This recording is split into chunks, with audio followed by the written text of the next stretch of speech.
Hello friends, welcome back to our YouTube channel. तो friends, आज की सीरीज में हम करेंगे डीएलएड एंट्रेंस एग्जाम 2024 के रिगार्डिंग टीचिंग एप्टीट्यूड से रिलेटेड रिवीजन क्लास को। तो फ्रेंड्स, आप सभी के साथ काफ़ी सारी सीरीज में पहले ही शेयर कर चुकी हूँ। आई होप कि आप लोगों ने अपनी तैयारी के साथ साथ प्रीवियस ईयर के क्वेश्चन पेपर, प्रैक्टिस सेट सभी प्रिपेयर कर लिए होंगे। अब आपके पास सिर्फ 2 दिन का समय बचा हुआ है, तो आप लोग देखिए फाइनल रिवीजन एक बार ज़रूर कर लें। आपने जो भी अभी तक पढ़ा है, आपने जो भी नोट्स बनाए हों, उनको एक बार रिवाइज जरूर कर लें। तो चलिए फ्रेंड्स, बिना टाइम वेस्ट करे कंटिन्यू करते हैं हम आज की इस रिवीजन क्लास को। तो पहला क्वेश्चन है, अगर कक्षा में एक छात्र लगातार अपनी आंखें रगड़ता है और श्यामपट्ट पर दिए हुए कार्य पर ध्यान नहीं देता तो वह है। देखिए उसको कौन सी समस्या है पूछा गया है। तो बार बार आंखें रगड़ना और जो भी उसको ब्लैक बोर्ड में काम कराया जा रहा है उस पर वो फोकस नहीं कर पा रहा है, तो इसका कारण होगा दृष्टि समस्या, यानी कि उसकी आंखों में दिक्कत है जिसके कारण से वो ऐसी एक्टिविटी करता है। ठीक है, तो राइट आंसर होगा ऑप्शन सी। सेकंड क्वेश्चन है, शिक्षक होने पर मैं अपनी कक्षा के उन विद्यार्थियों को पसंद करूंगा या फिर करूंगी जो, किस टाइप के स्टूडेंट्स को आप पसंद करेंगे पूछा जा रहा है। जो कक्षा में क्या हो, क्रियाशील। क्रियाशील का मतलब है जो एक्टिव रहे, उन बच्चों को आप पसंद करेंगे। अगला क्वेश्चन है, निम्न विधियों में से शिक्षण की कौन सी ऐसी विधि है जिसमें हम छात्रों को अधिक से अधिक भाग लेने के अवसर दे सकते हैं, यानी कि जो हमारे स्टूडेंट हैं वो ज़्यादा से ज़्यादा पार्टिसिपेट कर सकें। वो कौन सा मेथड होगा पूछा जा रहा है। प्रदर्शन विधि, निगमन विधि, प्रश्नोत्तर विधि या फिर विश्लेषण विधि। तो देखिए जो क्वेश्चन मेथड है, यानी कि जो प्रश्नोत्तर विधि है, इसमें जो स्टूडेंट हैं वो ज़्यादा से ज़्यादा पार्टिसिपेट कर सकते हैं। ठीक है, तो राइट आंसर होगा ऑप्शन सी। अगला क्वेश्चन है, निम्नलिखित कथनों में कौन सा सही है। पाठ्यक्रम पाठ्यचर्या का परिशिष्ट है।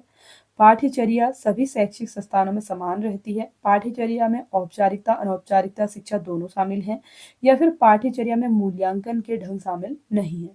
तो देखिए पाठ्यक्रम जो है वो पाठ्यचर्या का परिशिष्ट है। ठीक है, ऑप्शन ए इसका राइट आंसर होगा। अगला क्वेश्चन आपको दिया गया है, यदि छात्र आपकी कक्षा में उपस्थित न हो तो एक अध्यापक के नाते आप क्या करेंगे। जनरली कई बार आपने देखा होगा, काफ़ी सारे ऐसे स्टूडेंट होते हैं जो किसी किसी टीचर की क्लास में अपसेंट हो जाते हैं, तो उस कंडीशन में आप क्या करेंगे। तो देखिए राइट आंसर होगा, पहले तो आप कारण जानेंगे कि बच्चा क्यों आपकी क्लास को अटेंड नहीं कर रहा है, और फिर उसके जो कारण है उसका समस्या का समाधान करने की कोशिश करेंगे। ठीक है, तो राइट आंसर होगा ऑप्शन डी। अगला क्वेश्चन है, विद्यार्थियों का सर्वोत्तम मूल्यांकन निम्नलिखित पद्धतियों में से किससे किया जा सकता है। देखिए कौन सा मेथड सबसे अच्छा रहेगा बच्चे के इवैल्यूएशन के लिए पूछा जा रहा है। तो करेक्ट आंसर है ऑप्शन सी, सतत और व्यापक मूल्यांकन, यानी कि कॉन्टिन्यूअस एंड कॉम्प्रिहेंसिव इवैल्यूएशन से हम बच्चे का अच्छी तरीके से मूल्यांकन कर सकते हैं। नेक्स्ट क्वेश्चन है, मान लें कि एक विद्यार्थी अपनी समस्याओं को अपने अध्यापक के साथ बांटना चाहता है और इसके लिए वो अध्यापक के पास जाता है, तो अध्यापक को क्या करना चाहिए इस कंडीशन में। ठीक है, कोई बच्चा है, उसकी कोई प्रॉब्लम है, वो टीचर के साथ उसे शेयर करता है, तो इस कंडीशन में टीचर क्या करेगा आपसे पूछा जा रहा है। तो राइट आंसर होगा, देखिए उसे युक्ति संगत सहायता दें और उसके मनोबल को प्रोत्साहित करें। हमें उस स्टूडेंट की हेल्प करनी चाहिए और उसके मनोबल, यानी कि जो उसका सेल्फ कॉन्फिडेंस है एक तरीके का, उसको प्रोत्साहित करना चाहिए। ठीक है, तो राइट आंसर क्या होगा, ऑप्शन डी। अगला क्वेश्चन है, जब कुछ विद्यार्थी शरारत करके कक्षा के अनुशासन को जानबूझकर भंग करने की चेष्टा कर रहे हों तो एक अध्यापक के रूप में आपकी क्या भूमिका होगी। यानी कि कुछ स्टूडेंट, जनरली आपने देखा होगा, जो क्लास का डिसिप्लिन होता है उसको बिगाड़ने का काम करते हैं, तो ऐसी कंडीशन में टीचर होने के नाते आप उन्हें आत्म परीक्षण का अवसर देंगे और उनके व्यवहार में सुधार लाने का कार्य करेंगे। ठीक है, तो राइट आंसर क्या होगा, ऑप्शन डी। अगला क्वेश्चन है, कार्यशालाएं किसके लिए आयोजित की जाती हैं। तो देखिए जो कार्यशालाएं हैं वो प्रशिक्षण यानी कि ट्रेनिंग और एक्सपीरियंसेस के लिए प्रदान की जाती हैं। अगला क्वेश्चन है, कक्षा में कुछ छात्र बहुत अधिक सीखने की जिज्ञासा प्रदर्शित करते हैं। ऐसा इसलिए हो सकता है कि छात्र, देखिए कुछ बच्चे होते हैं क्लास में जो एक्स्ट्रा सीखने की कोशिश करते हैं, मतलब कि वो बच्चे बहुत ज़्यादा क्या है, एक्टिव हैं, प्रतिभाशाली हैं, इसीलिए वो ऐसी एक्टिविटी करते हैं। तो राइट आंसर होगा ऑप्शन ए। अगला क्वेश्चन, एक अध्यापक की सबसे महत्वपूर्ण विशेषता है। देखिए सबसे इंपॉर्टेंट कैरेक्टरिस्टिक एक टीचर में क्या होना चाहिए। टीचर को अपने सब्जेक्ट का डीप नॉलेज होना चाहिए। ठीक है, तो राइट आंसर क्या होगा, ऑप्शन ए। अगला क्वेश्चन आपसे पूछा गया, शिक्षक छात्र संबंधों के संदर्भ में निम्न में कौन सी बात सही है? देखिए, टीचर और स्टूडेंट के रिलेशनशिप के बारे में आपसे पूछा जा रहा है, तो राइट आंसर होगा ऑप्शन ए, बहुत अनौपचारिक तथा निकट का संबंध होना चाहिए। अगला क्वेश्चन है, छात्रों की शैक्षिक निष्पत्ति में सुधार लाया जा सकता है यदि उनके माँ बाप को प्रेरित किया जाए। देखिए, जो बच्चों की टीचिंग एक्टिविटी है उसमें हम इम्प्रूवमेंट ला सकते हैं जब क्या करें, हम उनके पेरेंट्स को उनके कार्य के निरीक्षण के लिए प्रेरित करें। देखिए, जब हम पेरेंट्स को ये बोलें कि आप भी बच्चे के कार्य का निरीक्षण करें, यानी कि एक बार जरूर देखें बच्चा क्या कर रहा है, तो इस कंडीशन में क्या होगा, बच्चे के कार्य में सुधार आएगा। ठीक है, जो शैक्षिक निष्पत्ति है उसमें उसके सुधार आने लगेगा। तो राइट आंसर होगा ऑप्शन ए। अगला क्वेश्चन, एक सजीव कक्षा की स्थिति में यह हो सकता है कि, देखिए सजीव कक्षा से मतलब है एक्टिव क्लासरूम, यानी कि कुछ क्लासेस बहुत ज़्यादा बोरिंग होती हैं और कुछ होती हैं बहुत ज़्यादा इंटरेस्टिंग। तो यहाँ पे देखिए, जो एक्टिव क्लास है यानी कि इंटरेस्टिंग जो क्लास है उसी के रिगार्डिंग पूछा जा रहा है। एक सजीव कक्षा की स्थिति में यह हो सकता है कि बार बार छात्र शिक्षक वार्तालाप हो रहा हो। ठीक है, देखिए जो क्लास है वो तभी ज़्यादा एक्टिव होगी जब स्टूडेंट और टीचर के बीच क्या हो, संवाद हो, यानी कि कहीं ना कहीं बच्चा अपने टीचर से क्वेश्चन कर रहा हो, टीचर उसके आंसर दे, या फिर टीचर क्वेश्चन करता हो बच्चा उसके आंसर दे, तो इससे क्लास बहुत ज्यादा एक्टिव रहेगी। ठीक है, तो राइट आंसर क्या होगा, ऑप्शन सी। अगला क्वेश्चन है, कक्षा में प्रभावी अनुशासन के लिए अध्यापक को चाहिए कि, एक इफेक्टिव डिसिप्लिन के लिए एक टीचर को क्या करना चाहिए पूछा जा रहा है। तो इसका राइट आंसर होगा, छात्रों को कुछ समस्याएं हल करने को देना चाहिए, कुछ प्रॉब्लमेटिक क्वेश्चंस, कुछ ऐसे टॉपिक उनको देना चाहिए जिनका वो सॉल्यूशन निकालें। ठीक है, तो राइट आंसर क्या होगा, ऑप्शन सी। नेक्स्ट क्वेश्चन पूछा गया है, प्रभावी शिक्षण सहायक सामग्री वह एक इफेक्टिव टीचिंग हेल्पिंग एड कौन सा होगा? रंग बिरंगी तथा देखने में जो अच्छा लगे। सेकंड है, सभी ज्ञानेंद्रियों को सक्रिय करती हो।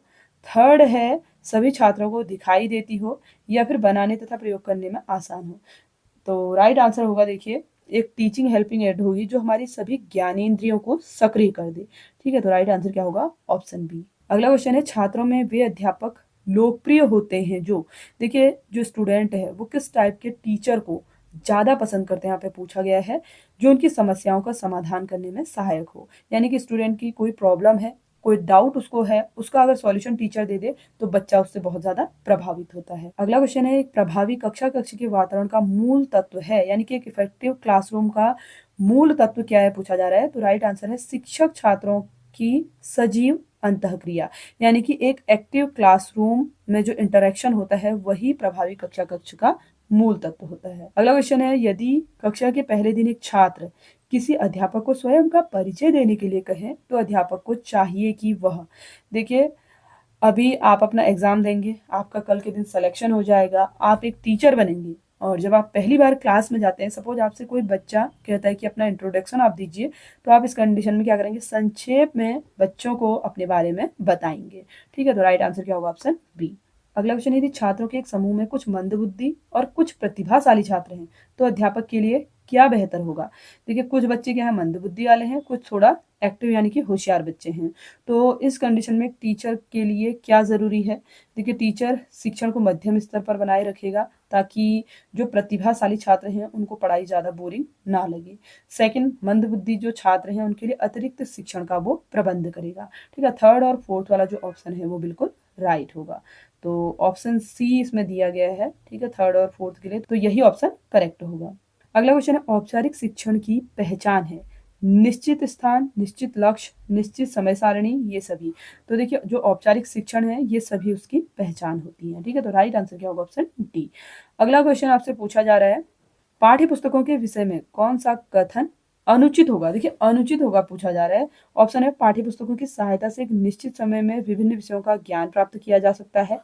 सेकंड कंडीशन है, पाठ्य पुस्तकों की सहायता से विद्यार्थी कक्षा कक्ष में सुनी हुई बातों को घर पर भी समझ सकता है तथा पुनरावृत्ति का कार्य आसानी से कर सकता है। थर्ड है, पाठ्य पुस्तकों से प्राप्त ज्ञान पूर्ण रूप से व्यावहारिक होता है, अतः उसकी अत्यधिक उपयोगिता है। और फोर्थ है, अधिकांशतः यह पाया जाता है कि पाठ्य पुस्तकों का प्रयोग विद्यार्थियों को रटने की प्रवृत्ति को बढ़ाता है।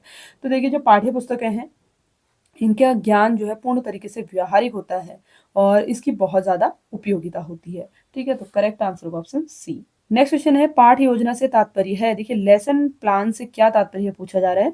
तो करेक्ट आंसर है ऑप्शन बी, उन सभी बातों का विवरण तैयार करना जिन्हें शिक्षक कक्षा के अंदर एक निश्चित समय में पूरा करने की इच्छा रखता है, यानी कि एक जो टाइम ड्यूरेशन है उसमें टीचर अपने हर एक टॉपिक को जो भी उसे पढ़ाना है, जो कुछ क्लास में करना है उसे, उसको कंप्लीटली वो कर सके। यही पाठ्य योजना का तात्पर्य होगा। अगला क्वेश्चन आपको दिया गया है, समस्या समाधान अधिगम का प्रत्यक्ष संबंध है, यानी कि जो प्रॉब्लम सॉल्विंग टीचिंग है इसका संबंध किससे होगा? चिंतन स्तर से। ठीक है, तो ऑप्शन है इसका राइट आंसर होगा। अगला क्वेश्चन है, एक अच्छे अध्यापक को पाठ्य पुस्तकों के अतिरिक्त संदर्भ पुस्तकें भी पढ़नी चाहिए, क्यों? देखिए, सिर्फ पाठ्य पुस्तकों तक ही एक अच्छे टीचर को डिपेंड नहीं होना चाहिए कह रहा है, इसके अलावा अदर बुक्स भी उसको पढ़नी चाहिए जिससे उसे नॉलेज मिले। इससे क्या होगा? उसके ज्ञान में वृद्धि होगी। ठीक है, तो राइट आंसर ऑप्शन ए होगा। अगला क्वेश्चन है, कौन सा गुण आप छात्रों में सर्वाधिक महत्वपूर्ण मानते हैं, यानी कि सबसे इंपॉर्टेंट क्वालिटी बच्चे में आप क्या मानेंगे? स्वतंत्र रूप से विचार करना, यानी कि वो अपने विचारों के लिए क्या हो? बिल्कुल फ्री हो। अगला क्वेश्चन है, विद्यालय में बच्चों की रुचि बढ़ाने के लिए किया जाना चाहिए, यानी कि बच्चों में स्कूल के प्रति इंटरेस्ट बढ़ाने के लिए हमें क्या करना चाहिए पूछा जा रहा है। तो विद्यालय का जो एनवायरनमेंट है उसको बच्चों के अनुकूल, यानी कि बच्चों के अकॉर्डिंग हमें बनाना चाहिए ताकि बच्चे को इंटरेस्ट आए स्कूल के लिए। अगला क्वेश्चन, एक शिक्षक के रूप में आप छात्रों को किस प्रकार के गृह कार्य की संस्तुति करेंगे, यानी कि आप किस तरीके का होमवर्क देना चाहेंगे बच्चे को पूछा जा रहा है। कठिन जो समय व्यतीत करने में सहायक हो, किताबी और अरोचक हो, मनोरंजनात्मक सरल उपयोगी हो, या फिर विस्तृत उत्तेजक एवं स्वयं सीखने में सहायक हो। तो देखिए, टीचर होने के नाते आप बच्चे को मनोरंजनात्मक सरल उपयोगी होमवर्क देंगे ताकि बच्चे को देखिए इंटरेस्ट भी आए, उसके लिए वो काम इजी भी हो और वो यूजफुल भी हो। इस तरीके का गृह कार्य देना आप पसंद करेंगे। अगला क्वेश्चन है, शिक्षक को शिक्षण से पूर्व अपने विद्यार्थियों का स्तर अवश्य जानना चाहिए, इस कथन से आप कहाँ तक सहमत हैं? देखिए, क्या कह रहा है, जब आप बच्चों को पढ़ाते हैं, अपने स्टूडेंट्स को पढ़ाते हैं, उससे पहले उनका लेवल जानना जरूरी है। इस बात से आप क्या है, पूर्ण तरह से सहमत होंगे। ठीक है, जब हमको उनके बारे में पता होगा उसी के अकॉर्डिंग हम प्लान करेंगे। ठीक है, तो राइट आंसर क्या होगा? Option A. अगला क्वेश्चन है, बच्चों में वैज्ञानिक सोच विकसित करने के लिए आवश्यक है। देखिए, बच्चों में एक जो वैज्ञानिक साइंटिफिक थॉट है उसको डेवलप करना अगर हम चाहें तो उसके लिए हमें क्या करना चाहिए पूछा जा रहा है। बच्चों के सामने छोटी छोटी समस्याएं रखनी चाहिए, बच्चों के द्वारा किए गए संभावित समाधानों का परीक्षण करके, बच्चों को संभावित समाधानों हेतु प्रेरित करके, या उपरोक्त सभी। तो इन सभी मेथड से हम बच्चों में एक साइंटिफिक अप्रोच जो है वह डेवलप कर सकते हैं। नेक्स्ट क्वेश्चन है, शिक्षण का आधार होना चाहिए। देखिए, शिक्षण का आधार पूछा जा रहा है, यानी कि टीचिंग का बेस क्या होना चाहिए? बच्चा होना चाहिए, यानी कि जो बालक है, जो स्टूडेंट है, वही शिक्षण का आधार होना चाहिए। अगला महत्वपूर्ण प्रश्न दिया गया है, दिव्यांग बच्चों के साथ शिक्षक का उपयुक्त व्यवहार होगा। देखिए, जो फिजिकली हैंडीकैप बच्चे होते हैं उनके साथ एक शिक्षक का किस तरह का व्यवहार होना चाहिए? प्रेम व स्नेहपूर्ण, सेकंड दिया गया है खींचपूर्ण, क्रोधपूर्ण, उदासीनतापूर्ण। तो देखिए, फिजिकली हैंडीकैप बच्चा है उसके लिए शिक्षक का जो व्यवहार है वो क्या होना चाहिए? प्रेमपूर्ण और स्नेहपूर्ण होना चाहिए। ठीक है, तो राइट आंसर क्या होगा? Option A. अगला महत्वपूर्ण प्रश्न है, एक अच्छी पाठ्य पुस्तक अनिवार्य रूप से होनी चाहिए। देखिए, जो एक अच्छी पाठ्य पुस्तक होगी वो त्रुटि से रहित होगी, यानी कि उसमें कोई भी मिस्टेक नहीं होनी चाहिए। अगला क्वेश्चन है, जो छात्र पढ़ने में कुछ कमजोर हो उनके प्रति आपका दृष्टिकोण किस तरह का होगा? सहानुभूतिपूर्ण और सहायता वाला होना चाहिए। ठीक है, तो राइट आंसर क्या होगा? Option D. अगला क्वेश्चन है, कोई विद्यार्थी भावी अध्ययन हेतु अपने विषयों का चयन करने में आपसे मदद चाहता है तो आप इस कंडीशन में क्या करेंगे? तो राइट आंसर होगा, देखिए, विद्यार्थी के लक्ष्य को चिन्हांकित करने का प्रयत्न करेंगे तथा उसे कुछ विकल्पों से परिचित कराएंगे। यानी कि देखिए, आप बच्चे से पहले उसका लक्ष्य पूछेंगे, यानी कि वो क्या बनना चाहता है, उसके अकॉर्डिंग आप उसको गाइड करेंगे कि उसको कौन से सब्जेक्ट चूज करने चाहिए। ठीक है, तो राइट आंसर क्या होगा? Option D. अगला क्वेश्चन है, कुशाग्र विद्यार्थी यदि कक्षा में अनुशासनहीन हो रहा है तो आप क्या करेंगे? देखिए, एक बच्चा है जो पढ़ने में बहुत अच्छा है लेकिन धीरे धीरे जो उसका डिसिप्लिन है वो क्लास में क्या होने लग गया है? खराब हो रहा है। तो इस कंडीशन में आप क्या करेंगे? उसकी समस्या को समझना चाहेंगे, यानी कि जो भी उसकी प्रॉब्लम है उसको आप समझेंगे ताकि आप ये पता लगा सकें कि वो अनुशासनहीन क्यों हो रहा है। ठीक है, तो राइट आंसर क्या होगा? Option A. अगला क्वेश्चन है, गृह कार्य को प्रतिदिन जांचना आवश्यक है, क्योंकि? देखिए, होमवर्क क्यों डेली चेक करना चाहिए पूछ रहा है, ताकि इससे क्या हो? छात्रों में तात्कालिक अशुद्धियों एवं त्रुटियों को दूर करने का गुण विकसित हो सके। यानी कि जो भी बच्चे से मिस्टेक हुई है काम करते वक्त, होमवर्क को कंप्लीट करते वक्त, उनका आप पता कर सकें और उनकी जो भी मिस्टेक है उनको दूर कर सकें। अगला क्वेश्चन है, कक्षा शिक्षण की उत्तम प्रणाली यह है जिसमें, देखिए, क्लासरूम टीचिंग की बेस्ट प्रोसेस कौन सी होगी जिसमें क्या हो?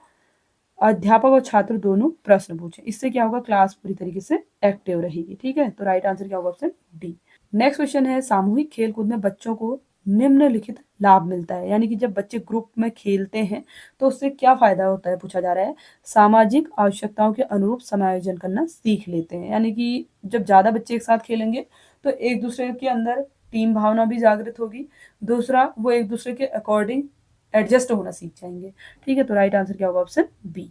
अगला क्वेश्चन है, अध्यापक को शिक्षण बिंदु बनाने चाहिए क्योंकि। देखिए, क्यों एक टीचर को टीचिंग पॉइंट्स बनाने चाहिए, पूछा जा रहा है। इससे क्या होगा, शिक्षण कार्य अधिक प्रभावशाली बनाया जा सकेगा। यानी कि कोई टॉपिक है, अगर सबसे पहले वो उसके बेसिक इंफॉर्मेशन बच्चों को दे, उसके बाद उसके अनुरूप, यानी कि मतलब क्या उसकी जरूरत है, क्या उसकी आवश्यकताएं हैं, उसका क्या उपयोग है, सारे स्टेप बाय स्टेप अगर बच्चे को पढ़ाएगा तो समझने में भी आसानी होगा और उसका जो पढ़ाने का तरीका होगा वो ज्यादा अट्रैक्टिव होगा। इसीलिए टीचिंग पॉइंट बना डी। अगला क्वेश्चन है, कक्षा में छात्रों का ध्यान किस प्रकार आकर्षित कर सकते हैं। जो क्लास है उसमें हम बच्चों का ध्यान किस तरीके से अपनी ओर अट्रैक्ट करेंगे, पूछा जा रहा है। छात्रों में जिज्ञासा का विकास करेंगे।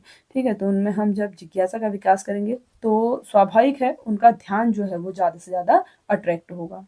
अगला क्वेश्चन है, सीखने की सर्वोत्तम विधि है, लर्निंग की सबसे अच्छी जो प्रोसेस है वो कौन सी है, पूछा जा रहा है। तो करेक्ट आंसर है ऑप्शन सी, करके सीखने की विधि। लर्निंग बाय डूइंग सबसे अच्छा मेथड होता है। नेक्स्ट क्वेश्चन है, यदि छात्र शिक्षण में रुचि न ले रहे हों तो अध्यापक को क्या करना चाहिए। अगर बच्चे देखिए पढ़ने में इंटरेस्टेड ना हो तो इस कंडीशन में टीचर को अपनी शिक्षण जो प्रोसेस है, यानी कि जिस विधि से वो पढ़ा रहा है उसमें परिवर्तन लाना चाहिए। ठीक है, ऑप्शन बी इसका करेक्ट आंसर होगा। नेक्स्ट क्वेश्चन है, छात्रों को प्रेरणा प्रदान करने हेतु सबसे उत्तम उपाय है। देखिए, मोटिवेट करने के लिए जो सबसे अच्छा मेथड है वो नवाचारों का प्रयोग है। ठीक है, नए नए तरीकों का अगर हम प्रयोग करेंगे तो उससे बच्चों में मोटिवेशन जल्दी पैदा होगा। अगला क्वेश्चन है, यदि छात्र एक विषय में कमजोर है तो आप उसे, देखिए एक टीचर होने के नाते आप क्या करेंगे, जब आपका कोई स्टूडेंट सपोज एक सब्जेक्ट में वीक हो पढ़ने में, तो आप उसे व्यक्तिगत रूप से अतिरिक्त समय देकर पढ़ाएंगे। यानी कि एक्स्ट्रा टाइम आप उसे देंगे। सपोज छुट्टी के बाद आप उसे आधा या 1 घंटे का समय देके क्या कर सकते हैं, नॉलेज दे सकते हैं, उस सब्जेक्ट में फोकस करके उसे अच्छा बना सकते हैं। ठीक है, तो राइट आंसर क्या होगा, ऑप्शन डी। अगला क्वेश्चन है, शिक्षा का अधिकार अधिनियम राइट टू एजुकेशन का संबंध निम्न में से किससे है। देखिए, जो शिक्षा का अधिकार अधिनियम है इसके अंतर्गत आप लोग जानते ही होंगे बच्चों को फ्री एजुकेशन दी जाती है। ये प्रारंभिक शिक्षा से संबंधित है। अगला क्वेश्चन है, नेत्रहीन छात्रों के लिए प्रयुक्त होने वाली विधि है। देखिए, जो बच्चे ब्लाइंड होते हैं उनके लिए ब्रेल लिपि का प्रयोग किया जाता है। कई बार इसके रिगार्डिंग एक क्वेश्चन और पूछा जाता है कि जो ब्रेल लिपि है इसमें कितने डॉट का इस्तेमाल किया जाता है। तो आप लोगों को याद रखना है 6 डॉट्स का इस्तेमाल किया जाता है, जिनकी हेल्प से जो ब्लाइंड स्टूडेंट होते हैं उनको पढ़ने में सहायता मिलती है। अगला क्वेश्चन है, अधिकांश विद्यार्थी शिक्षक की कक्षा में खुश होते हैं जो उनकी समस्याओं को हल करता हो। यानी कि अगर आप अपने स्टूडेंट्स की हेल्प करते हैं, उनकी जो भी प्रॉब्लम है उनका समाधान निकालते हैं तो बच्चे आपसे खुश रहते हैं। अगला क्वेश्चन, एक नए अध्यापक के लिए आवश्यक है कि कक्षा प्रारंभ करने से पूर्व, देखिए सपोज आप एक न्यूली अपॉइंटेड टीचर हैं, जब आप क्लास में जाते हैं तो इस कंडीशन में सबसे पहले आपको विद्यार्थियों के साथ संवाद स्थापित करना चाहिए। संवाद से मतलब है कि आप उनसे बातचीत करें, आप बच्चों को अपना इंट्रोडक्शन दीजिए, बच्चों से उनका इंट्रोडक्शन लीजिए, ताकि आप लोगों के बीच क्या हो, इंटरेक्शन हो। ठीक है, तो इसका राइट आंसर होगा ऑप्शन बी। तो फ्रेंड्स, आई होप कि आज की सीरीज के सभी 50 क्वेश्चन आपके लिए काफी नॉलेजेबल रहे होंगे। फ्रेंड्स, आप सभी के साथ टीचिंग एप्टीट्यूड के रिगार्डिंग प्रीवियस ईयर के question paper, practice set, revision classes में शेयर कर चुकी हूँ, जो आपकी तैयारी के लिए सफिशियंट है। इनकी हेल्प से आप 50 आउट ऑफ 50 स्कोर भी टीचिंग एप्टीट्यूड में गेन कर सकते हैं। क्योंकि फ्रेंड्स, इस सब्जेक्ट के अंतर्गत आपसे टीचर और स्टूडेंट को रिलेट करके ही क्वेश्चन पूछे जाते हैं, जिसके लिए आपको थोड़ा बहुत अपने लॉजिक का इस्तेमाल करना है। जो सबसे ज्यादा बेस्ट ऑप्शन होगा उसी को आप सेलेक्ट करेंगे। तो फ्रेंड्स, वीडियो अगर आपको नॉलेजेबल लगी हो तो वीडियो को लाइक शेयर, चैनल को सब्सक्राइब जरूर कर लें। Thanks for watching.